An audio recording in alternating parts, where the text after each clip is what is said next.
رسول پاک صلی اللہ تعالی علیہ وسلم نے یہ بھی فرمایا کہ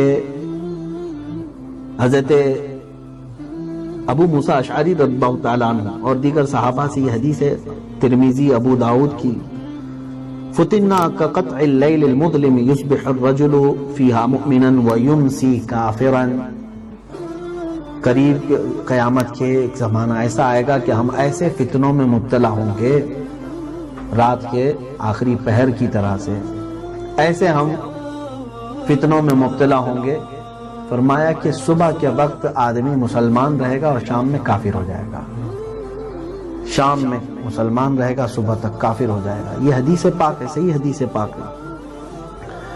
یہ حضرت ابو ہریرہ رضی اللہ تعالیٰ عنہ سے بھی حدیث یوں ہے، یمسی مؤمنا ویصبح کافرا یبیع دینہ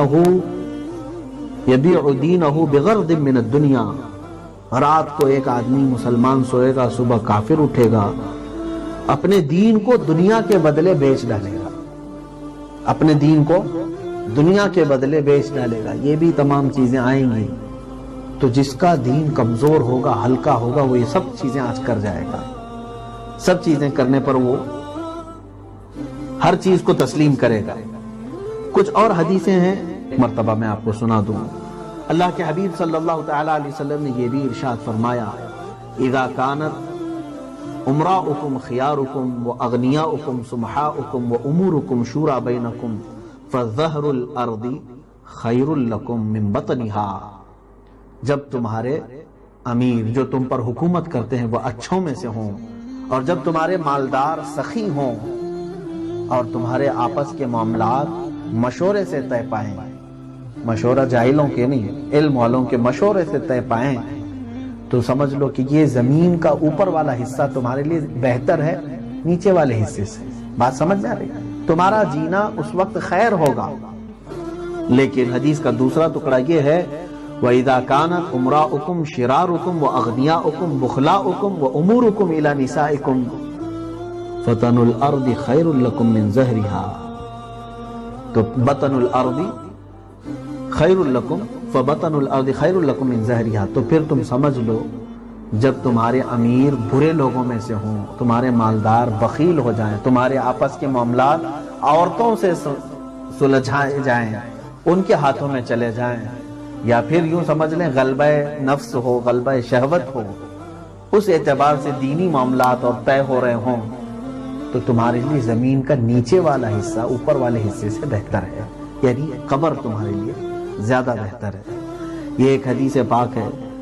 دوسری اور ایک رسول کریم صلی اللہ تعالیٰ علیہ وسلم نے فرمایا، کیف بکم اذا فسق فتیاتکم وطغى نساؤکم، اللہ کے حبیب صلی اللہ علیہ وسلم نے فرمایا وہ زمانہ کیسا ہوگا جب تمہارے گھر میں موجود عورتیں فاسق و فاجر ہو جائیں گی، بے حیا ہونے لگیں گی، اور تمہاری عورتیں سرکش ہو جائیں گی، تمہیں چھوڑ کر باہر نکل جائیں گی۔ یہ بات کیا آج پاکستان کی ان سڑکوں پر ہم نے نہیں دیکھا جنہوں نے بینر لے کر کے نکل کر یہ اعلان کیا، ہمارا جسم ہماری مرضی؟ یہ مخبر صادق صلی اللہ تعالیٰ علیہ وسلم نے فرمایا، کیف بکم، تمہارے ساتھ کیا حال ہوگا جب تمہاری گھر کی بچیاں آوارہ ہو جائیں، وطغى نساؤکم، جب تمہاری عورتیں سرکش ہو جائیں گی، تمہارے ہاتھوں میں نہیں رہیں گی۔ اچھا، اس حدیث پاک میں یہ بھی دیکھیں، پوچھا گیا، صحابہ نے پوچھا، کیا یا رسول اللہ صلی اللہ علیہ وسلم ایسا ہو سکتا ہے، ایسا ہوگا؟ تو جواب میں میرے آقا صلی اللہ علیہ وسلم نے فرمایا، نعم و اشد، نہیں بلکہ اس سے بھی زیادہ سخت ہوگا۔ ہاں ایسا تو ہوگا، اس سے بھی زیادہ سخت ہوگا۔ اس سے زیادہ سخت کیا ہوگا وہ محسوس کریں آپ۔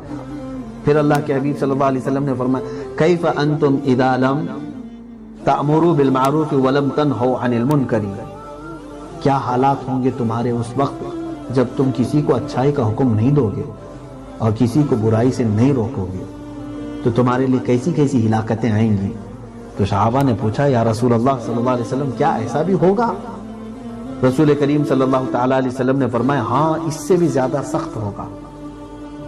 اس سے بھی زیادہ سخت کیا ہوگا؟ اب دیکھیں، کسی بھی قوم کے ختم ہونے، ہلاک ہونے کے 3 درجے بتائے ہیں۔ پہلی بات تو یہ ہے کہ اچھائی کا حکم دینا اور برائی سے روکنا، یہ امت خیر کا لقب ہے۔ یہ اگر آپ یہ چھوڑ چکے ہیں تو سمجھ لیں آپ یہ ہر ایک کا فریضہ ہے، اچھائی کا حکم دینا اور برائیوں سے روکنا، کسی کا خوف دل میں نہ رکھنا۔ اب ایک زمانہ آئے گا جب قوم ڈھیلی پڑ جائے تو کیا ہوگا معلوم ہے؟ ہلاکت کا پہلا درجہ یہ ہے کہ آدمی اپنے اچھائی کے بارے میں تو سوچے گا، میں برا نہیں ہونا چاہتا ہوں، اپنے اچھائی چاہیے، دوسرے جائے کہیں پر بھی۔ یہ ہلاکت کی پہلی سیڑھی ہے، یہ ہلاکت کا پہلا درجہ ہے۔ میں خود اچھا رہوں، باقی دوسرے کوئی کہیں جائیں، ہم کو اس سے کیا غرض؟ کیونکہ امت خیر اس لیے نہیں ہے تم خود اچھے بن کر دوسروں کو ایسے ہی چھوڑ دو آوارہ۔ اب انہوں نے چھوڑ دیا پہلی چیز۔ دوسرا سنیں، دوسرا درجہ کیا ہے قوم کی ہلاکت کا؟ اللہ اکبر، فرمایا گیا کہ یہ ہلاکت کا بیج ہے۔ دوسرا یہ ہے کہ خود نیک راہ پر چلتے ہیں اور نہ دوسروں کو چلنے دیتے ہیں۔ یہ دوسرا ہے، یعنی اب خود بھی اچھا نہیں بننا چاہ رہا ہے اور دوسرے کو بھی چلنے نہیں دے رہا ہے۔ مجھے نماز نہیں جانا ہے تو دوسرے کو کیوں جانے دو؟ معاذ اللہ رب العالمین۔ اگر یہ درجہ آیا ہے تو یہ قوم کی ہلاکت، یوں سمجھ لیں بیج ان لوگوں نے بویا تھا جو خود اچھے بن کر کے دوسروں کو اچھا بننے کی ترغیب بھی نہیں دے رہے تھے۔ اب دوسرا درجہ یہ آیا کہ خود بھی اچھے نہیں ہیں اور دوسروں کو اچھے بننے کے لیے دیا بھی نہیں جا رہا ہے۔ یہ دوسرا درجہ، یوں سمجھ لیں بیج کے پھل پودے اگ گئے۔ تیسرا درجہ کیا ہے جو آخری ہے قوم کی ہلاکت کا؟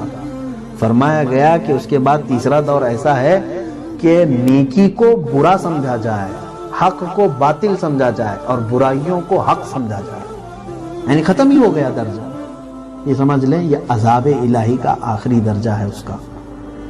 تو اگر تم امر بالمعروف اور نہی عن المنکر چھوڑ دیے ہو تو آج ہو سکتا ہے کہ آپ نے بیج بو دیا ہے۔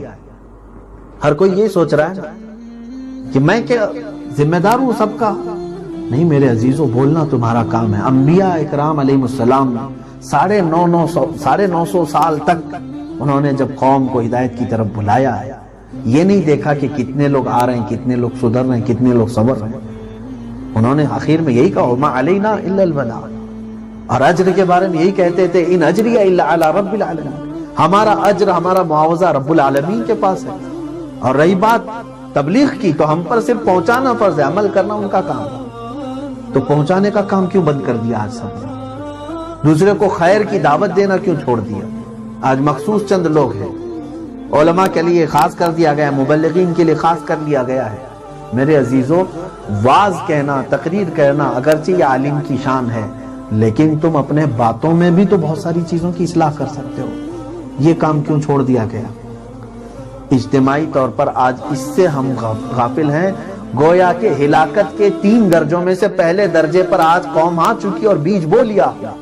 اس کے بعد وہ لوگ آئیں گے جو خود بھی برے ہوں گے اور دوسروں کو برائی پر چلنے کی ترغیب دیں گے اور کبھی اچھائی کی طرف ان کو جانے نہیں دیں گے۔ اور پھر اس کے بعد وہ لوگ آئیں گے جو برائیوں کو نیکی سمجھ لیا کریں گے اور نیکی کو گناہ سمجھ لیں گے۔ معاذ اللہ رب العالمین، وہ دور سے اللہ